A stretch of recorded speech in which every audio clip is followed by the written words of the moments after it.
Welcome back once again to my channel. Today we are going to discuss about the seventh part of the parts of a speech, that is conjunction. Conjunction. यहाँ हमने छोटा सा symbol लिया है, जहाँ कहीं भी ये लिखा हुआ है इसका मतलब कंजंक्शन है। सबसे पहले कंजंक्शन के बारे में देखते हैं क्या कंजंक्शन वर्ड्स हैं। Conjunction is a type of words. करता क्या है, what it does, join together, दो को जोड़ने का काम करता है। ज्वाइन टुगेदर, एक साथ जोड़ता है। किसको? तो या तो दो वर्ड्स को जोड़ेगा या दो सेंटेंस को जोड़ेगा। There is only two possibility. या तो ये दो शब्द को जोड़ देता है या दो सेंटेंस को जोड़ता है। इधर I have written words join together either two words और टू सेंटेंसेस। यहाँ पे हमने कुछ एग्जाम्पल लिया, जैसे 2 and 2 मेक 4। तो एंड यहाँ पे कंजंक्शन है, दो और दो मिलके 4 हो जाते हैं। He is poor but he is honest, वो गरीब है लेकिन ईमानदार है। तो बट यहाँ पे कंजंक्शन है, एंड यहाँ पे कंजंक्शन है। ये दो वर्ड को जोड़ा, यहाँ पे बट दो सेंटेंस को जोड़ दिया। उसी तरीके से आइदर टेक इट और लीव इट, तो आइदर और ये दोनों एक साथ आते हैं एज ए कंजंक्शन।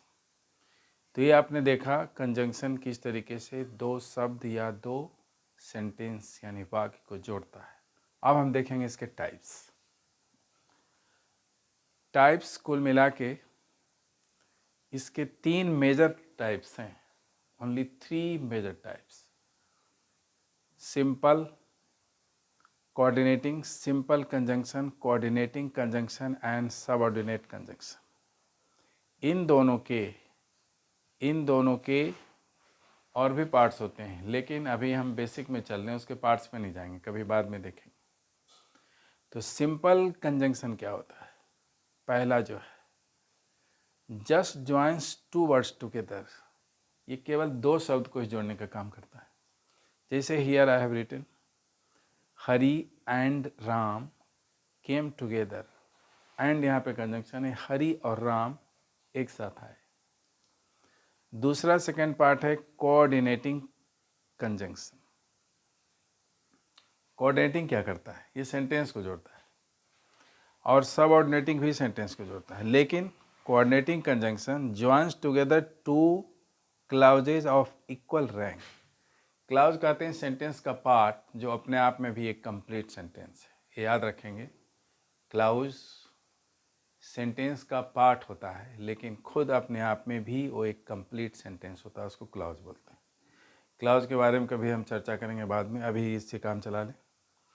तो coordinating conjunction joins together two clauses of equal rank.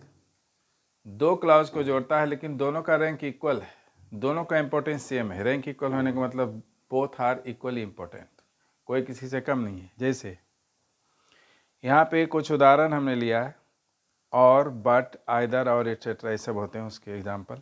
से he is slow but he is sure, but यहाँ पे कोऑर्डिनेटिंग कंजंक्शन है। आइदर ही इज मैड और ही फेन्स मैडनेस, या तो वो पागल है या पागलपन का ढोंग रच रहा है। फेंस का मतलब होता है प्रिटेंड, बहाना बनाना।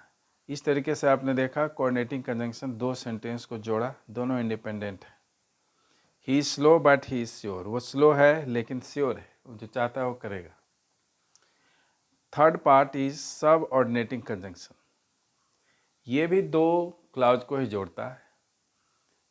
Already written here joins two clauses together, लेकिन यहाँ पे एक कंडीशन है, वेयर वन इज डिपेंडेंट, जहाँ पे एक क्लाउज डिपेंडेंट होगा, एक दूसरे पे आश्रित होगा, एक आश्रित होगा और एक स्वतंत्र है। जैसे यहाँ पे उदाहरण हमने लिया है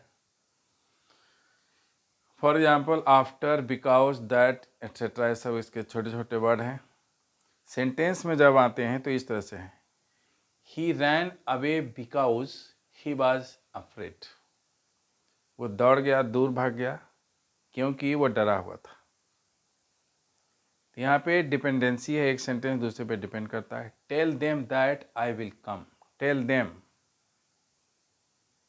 पे डिपेंड करता है दूसरा sentence. Tell them that I will come, तो आई विल कम बाद की बात है, मेन है टेल देम।